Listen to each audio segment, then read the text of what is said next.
Hello, everyone. I wanted to talk to you today about MLA citation and some issues with MLA formatting. This is not an exhaustive video, but rather I really want to focus on what you should do to cite sources that you use in papers and to do it properly according to MLA formatting. So first, in terms of resources, I think one of the best resources you could use for MLA that's quite easy is, actually let me get off this website, the Purdue OWL Online Writing Lab. So OWL's an acronym for Online Writing Lab. Purdue is a fantastic university in Indiana. The Boilermakers. And this online writing lab is a really great website that can help you in all sorts of things related to your writing, and it's free. So thank you to Purdue University for putting that out there. But while you can navigate through this website on your own, so if you look right here, this resources, MLA, APA, Chicago, all of this stuff. So these are all formatting types, MLA, APA, Chicago. There are many others, but for our purposes, MLA is what we're interested in. So I can use this little handy dandy search function, type in MLA, and here we have all of our sources. And probably for our purposes, this MLA formatting and style guide is what we want to look at. So this is kind of all the repository of MLA sources, and you can see to the left of the menu, they have lots of things that you can look. How do you do endnotes and footnotes? What is an MLA paper supposed to look like? Here's a sample paper and works cited page, works cited or bibliography.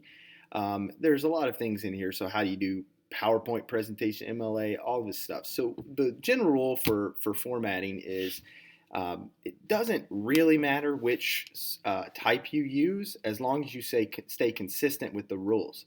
That being said, most teachers expect MLA formatting on papers, as we do in the course that you're taking now. So if a teacher doesn't say anything specifically, it usually means they mean MLA formatting.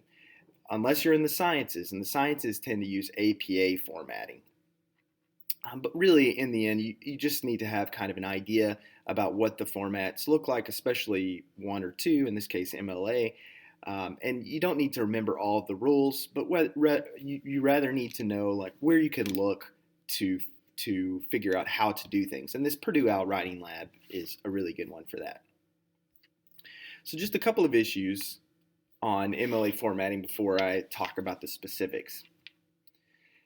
First, MLA is a parenthetical citing, uses parenthetical citing, so you'll see what I mean by that in just a minute. MLA formatting requires you to give credit to any sources that you use. So the rule on this is if you use more than 2 words, then you need to have quotation marks, especially direct words, use quotation marks and a cite. If you're interested in like a way somebody describes or uses one word, you don't necessarily have to cite the source if it's one word, but you do need to put the quotation marks. But it's not just when you cite when you take quotes directly and use quotation marks that you need to use MLA citation. You need to cite whenever you also use someone's ideas. So even if you paraphrase and you turn somebody's own thoughts into your own words, that's still not your idea. So you need to give credit where credit's due, and in this case, cite. Stealing ideas from other people is actually in the root word plagiarism itself, which is an old Latin word that literally means kidnapping. And so I like to think of plagiarizing or taking from someone else's work, kind of literally stealing their brain children. You're taking another person's ideas and trying to claim it as your own. And that's what we want to avoid, to have academic integrity. So you see the paragraph on the page that I've written. Just a couple of things for MLA formatting. This is not the citation of MLA formatting. So what I've got, it's wrong actually in terms of MLA formatting. I've got Times New Roman 12-point font, 1-inch margins, right? So that's right in terms of MLA formatting on those. But MLA formatting asks us to make things double spaced. So I'm actually going to do that right now.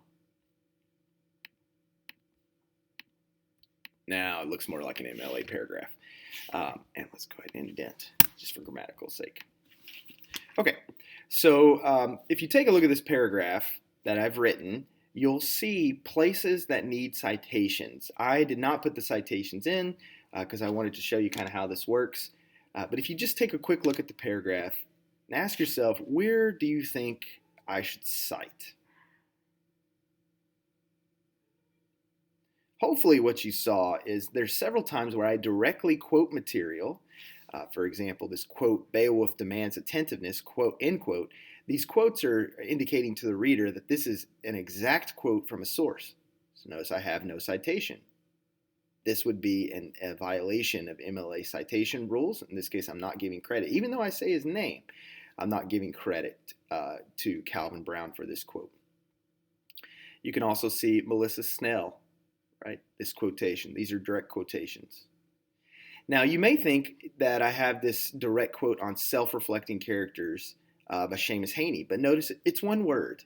So I could cite it if I wanted to, but because it's one word, I don't necessarily have to. And again, I have this attentiveness direct quote. I don't need to do that again, it's one word. One of the other issues is, so you can't really tell from this if I'm paraphrasing anybody's ideas. I'm not paraphrasing anybody's ideas here, but you would look for code words. And as you write, you want to think of words to suggest to your reader that these are not your words, that you're paraphrasing another one's. So for example, you may talk about it. A person's article or summarizing their article, but you want to use these words that introduce another person's ideas. So like, for example, I was in the words of Calvin Brown. This is indicating to the reader that these are not my words. And in this case, it's a direct quote. But I could paraphrase something Calvin Brown said and put that here, and I'd still need to cite. So when you cite, or how you cite, you can do this just by straight citation. And what I mean is just like enter it in yourself. So let's take this first quote. The words of Calvin Brown, Beowulf demands attentiveness. So I need a citation there. So my citation is, MLA citation is parenthetical. So you see the parentheses. Just as a good grammar rule, I saw a lot of these, I see a lot of the students, they often put the citation outside the period like that. That is a grammatical mistake. And you can just think about this simply. The citation is referring to something in the sentence. In this case, this quote, right? The citation refers to this. Therefore, it is a part of the sentence. And since it is a part of the sentence, it needs to be included in the sentence. Well, we know from basic grammar that punctuation indicates the end of a sentence. So if the punctuation is the end of a sentence and citations are a part of the sentence, then it needs to go before the punctuation. Hence like that. You may see this little weird rule every now and then. There's an exception when you see like you have a exclamation point, right, or a question mark. That can stay there. So let's say Calvin Brown wanted to say this really loudly. Beowulf demands attentiveness. You can have the quotation mark and still have the period at the end. Right? That's just a little quirk for MLA. But generally, you're going to always have the punctuation, especially when it's a period, at the end of the sentence, so after the citation. Now notice you can't just write citation here, right? What you need to do is think about specifically what do you include in the citation. In MLA, although there are exceptions, it's pretty basic form is you have the author's last name, in this case Brown, and then a page number if it's a book. So if this was a book, I'd have Brown space 13. Notice no comma. Brown space 13. Okay? It's got my little grammar thing because it's wanting me to give space, which is fine. So I have a space in between there. So Brown 13. This would indicate that this is some book, right? And what we would know is this citation would directly correspond to something in our works cited page. And that's all citation really is. I think it's challenging sometimes for students. Actually, you don't want to have a underline. You can just have it centered like that. It's challenging for students because they think like, what's the point of this? That's just one more thing I have to do. Well, actually, it allows you to say more to the reader without having to write more. So it's kind of like a coded language itself. So Brown, if I know MLA citation, I'm knowing that is the last name and this is the page number. If I didn't have that kind of agreement or language between the reader and the writer that MLA provides, then I would have to cite the full source here, and I'd have to say Calvin Brown, the book, the date. I'd have to give a lot of information, and that's the stuff we include in the Works Cited page. So we only do this once in the Works Cited page, and then you just simply have to refer to it a number of times. And while that doesn't seem like much if you have one citation, imagine if I cited Calvin Brown 20 or 30 or 40 times in a paper, and then that's a whole lot of extra writing. It makes the paper look ugly too. This is nice, simple, and clean, and it indicates a lot of information in a very little amount of writing. So you can do it like this. But Brown is not a book. Rather, it is referring to this article that I found. Off Purdue Al again. It's on reading Beowulfs. This is an article on JSTOR. So the article, as a journal article, is a little bit different than citing a book. Now, you don't have to know how to cite a book or to cite a journal article or a web page or a video or any of these things. It gets, there's lots of sources you could cite, and it gets difficult really fast to think about, to keep all those things in your head, but you don't have to. Remember, all you need to know is some good places to go look on how you should cite these things. And where did I show you?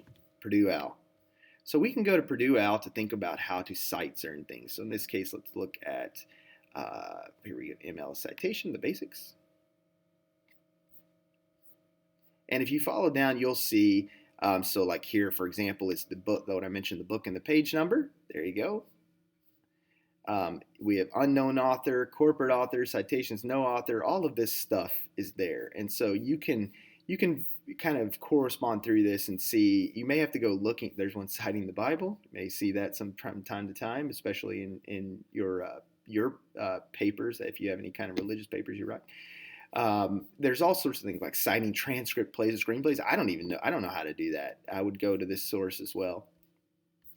And so you can look at it there, but you can also use the search engine. So if I wanted to say like how to cite a journal,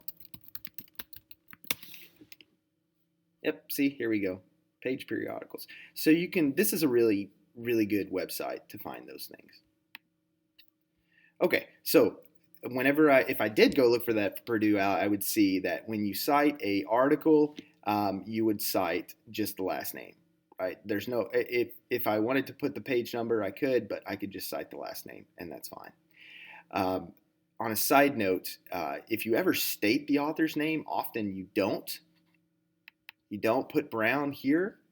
Rather, you would just put the page number. So let's say I wanted to cite a journal article. It was like on page 17 of the journal article. Well, I could put Brown 17, right? But instead, what I'm going to do is I'm going to put 17. And once again, this is where MLA is good. It's simple. It asks you to write the lowest amount of information possible to still communicate a large amount of information. Because I have, in the words of Calvin Brown, this guy's the author in the beginning of my sentence, I don't need to say Brown again here at the end, right? I can just say Brown 17, this is the journal article. And so I did say, I will take this back. So I said the journal article, you don't need to put the page number. If you do in this case. If it's a website, you don't have to put the page number. That's what I was really, and I'm going to say that in a minute. So I would put, if this quote was on that journal article on Brown, I think it actually starts on page 77, so let's say 77. So in the words of Calvin Brown, Beowulf demands attentiveness. This quote is on this page. What I'm telling to the reader is, I got this directly from this page, from this source, which I'm going to cite down here, right? And so if they wanted to, they could go look and see, oh yeah, he does say that, or maybe they're curious about why did he say that and they want to see more. Well, then they can go to this source and read for themselves. But I don't have to say Brown, once again, because I say Brown here, I don't have to say Brown here. So I would add that. If I didn't have Calvin Brown, so if I said maybe something like some readers or some writers, early translators of Beowulf describe how the text, quote, demands attentiveness of the reader. Well, then if I don't have Calvin Brown in the sentence, then I definitely need to have Brown here, right? Otherwise, they're going to be like, page 77 on what? They won't know where to look. So you're helping the reader kind of know where to look.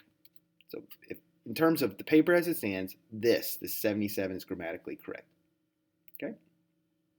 So if we read on, we see this other article, this Melissa Snell article. why bother Beowulf?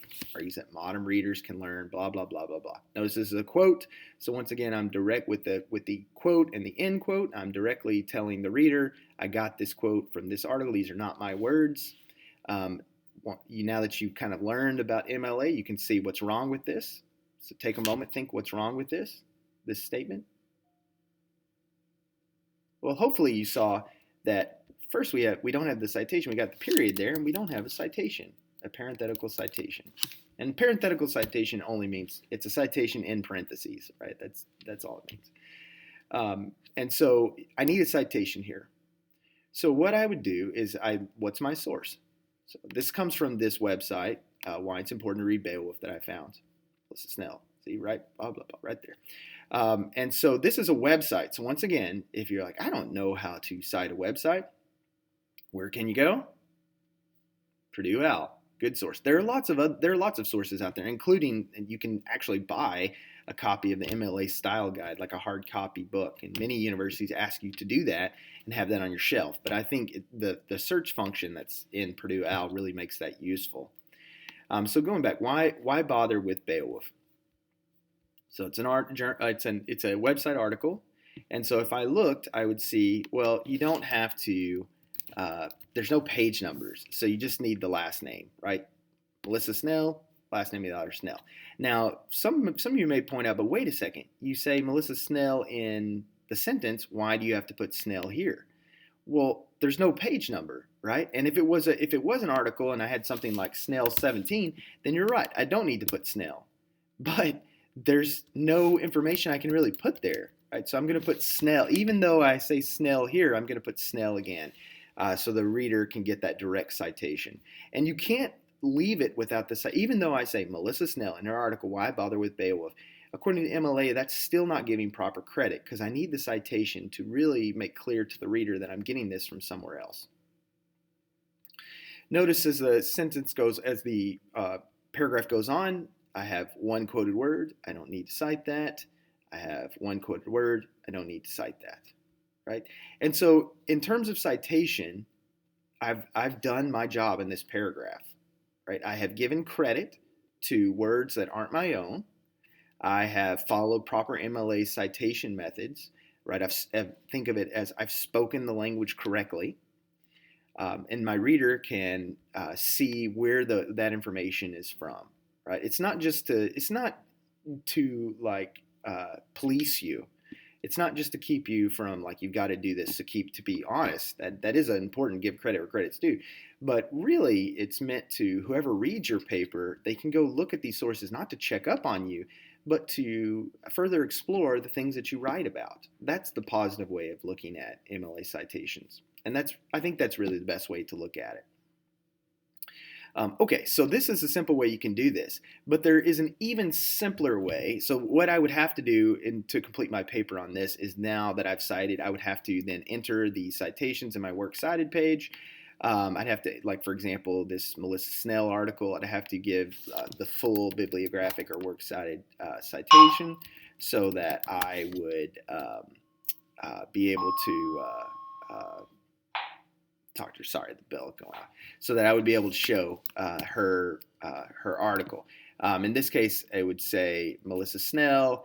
The article is Why Bother with Beowulf. Let's see some information that we have. So we have to go back to the website and get the information. May 24th, 2018 is when it's written. It's in this thought.com or thoughtcompany.com, thoughtco.com. So I'll put .co.com. Let's say May 24th, 2018. And then you would have to put when you accessed it. And so that would be like today, the actual date that you accessed it. So accessed on, let's see, what is today? It's October. Wow, October 6th, 2020.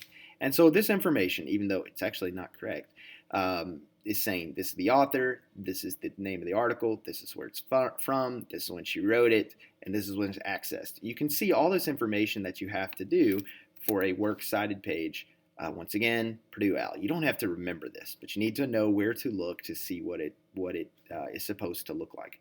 But this is actually not correct. So I have a problem here, and now I would have to look and I have to think about all this stuff and I have to write it, right?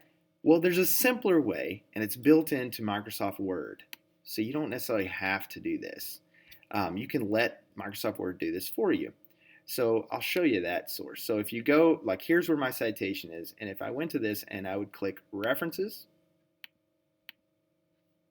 and you'll see Insert Citation. Notice before I insert citation here, you can click on what format you want. So you don't even have to remember, these are all different types of formats, some of those popular ones. And so we want to make sure it's on MLA.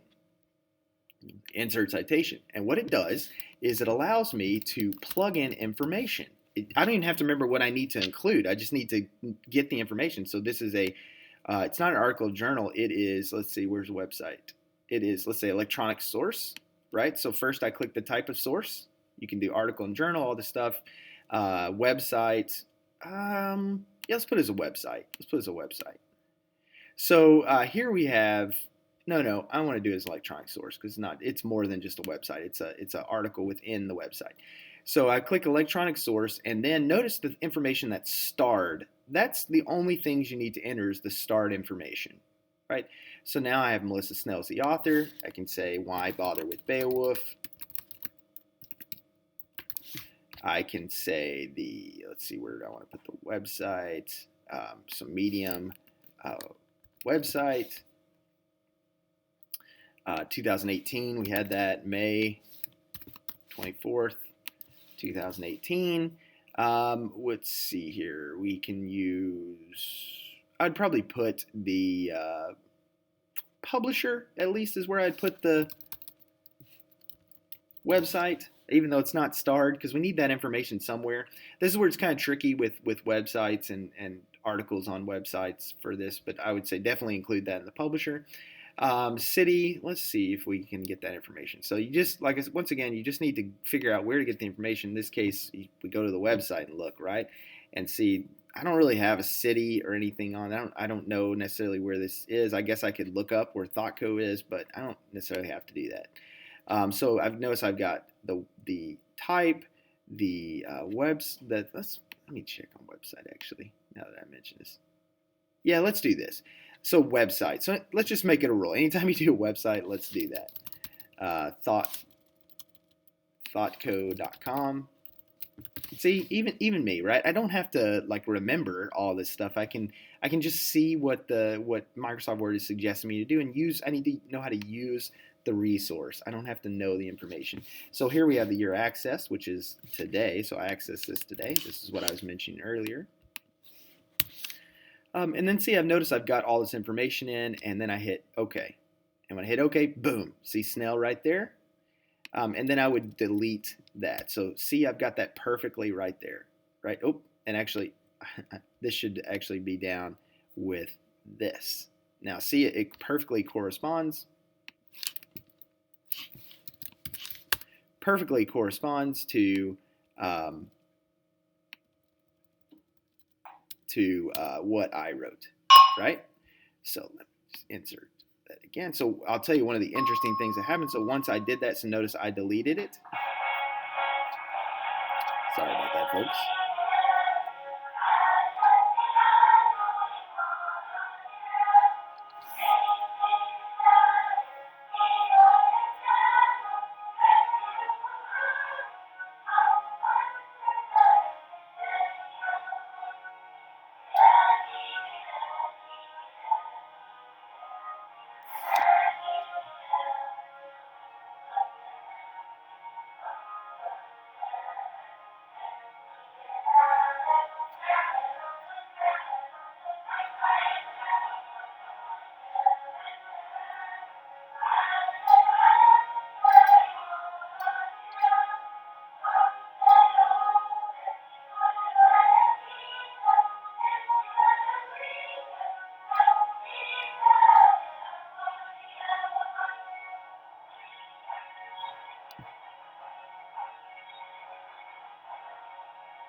Sorry about that. recorded this video in Abu Dhabi in the UAE, and one of the things at our school we do is they play the national anthem in the morning. So anyways, what I was saying is I deleted accidentally actually this Melissa Snell. So I'm like, oh no, now do I have to do this again? Well, you don't have to do this again, right?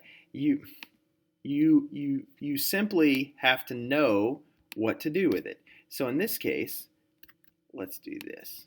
So I can insert citation, right? And I can enter the information again. Or I can click this thing on the side, this citations button, and notice I have my Melissa Snell citation already because I entered in it once, and I double click, boom, it's right there. So what's interesting about this is you only have to enter the information once. So let's say I wanted to, that she is this attentiveness, that also comes from Melissa Snell. Well, I don't have to enter information again. I can just open the citations tab, right? See right there, and then click it again, and then double click. So you don't have to remember any of that. It's just there, right? And so as I add citations, I can add it to my paper. And while that may not seem a lot if you have one, if I cited Melissa Snell 20 times, instead of writing that information each time, which, could take me 20, 30 minutes, at least a minute each one, it takes 2 seconds. Just click, right? Real fast. So that's a real helpful, handy dandy guide. And it helps you, if you follow this citations and references, you can know what information to enter. It does it for you, and then you don't have to remember all of those rules. You really don't even have to remember Purdue OWL because you can figure out exactly how to do it. Now, the other great thing about this is at the end. Remember, I said if you typed everything in, you would have to create your own works cited page or bibliography. Well, with this tool in References in Word, you don't have to do that. So I want to make a works cited page. So I click works cited, see, look, boom, right? Now, it's done it for me, right? So just because I enter that information, not only does it save time on the citations, but it also saves me time on the bibliography. Now, imagine if I had to write, 10, 20, 30, 40 sources. Well, what would take me an hour, 2 hours to find this information, to write it out and be frustrated because I'm not actually writing, but rather I'm making a bibliography. Instead, all I do is I click that button. That's it. And then all of those citations that I entered by inserting citation, then filling out that thing once, all of these citations, and if you have a big paper, to have 20, sometimes 30 things over here. Now I can just click and it's right there. Now I will say there's a little work you need to do when you do this, and it's on this works cited. So remember, all things in MLA need to be in Times New Roman, 12-point font. And it needs to be blue, or it doesn't need to be blue, it needs to be black. So we'd have to change it to black, not bold, and then move it over. And so you just need a little bit of work on that, right? You just need a little bit of work. Not much, but what it's done is all I had to do is spend 2 seconds to move the works cited page over. And I do want to check my sources. Sometimes the Microsoft Word does information a little off, so you can't just let it go. You want it you want to read over or proofread just like you would a regular paper, and you may catch some errors. But in this case, this is absolutely perfect. If I wanted to check this, I could check it once again against Purdue OWL, and then make sure that this is correct, and I would find that it is. So that's a very handy tool to make citation method painless and simple, and really save you a lot of time on this side of it with your paper. So our takeaways on this one is you should always cite, give credit where credit is due. You can't cite too much, but you can undercite. So anytime you use someone else's ideas or their direct words, and it's more than 2 words, or 2 or more really is what we should be thinking about, you need to cite and give credit. In MLA formatting, we use MLA formatting in most classes, and definitely in English, is a parenthetical citation, and you don't need to know all the rules about that, but rather you need to know where to look. In this case, Purdue OWL. And then if you can type this yourself, but you can use this handy dandy feature in Microsoft Word. And so even if you like doing Google Docs, there is a couple of things you can do. There is a way to do this in Google Doc where you can download a plugin on Chrome and use it for Google Doc. You'll have to explore that yourself. But you can also many students I have will use Word and then copy and paste into a Google Doc and just make sure the formatting when they copy and paste stays the same. But I happen to like Word because this is built in. I think most students have Word whenever they're working on papers. So I hope this was helpful. You can, of course, rewatch this video if you need any of the information I showed you. And I hope it makes the citation process, using the MLA and citing that in your papers, a much less painful process.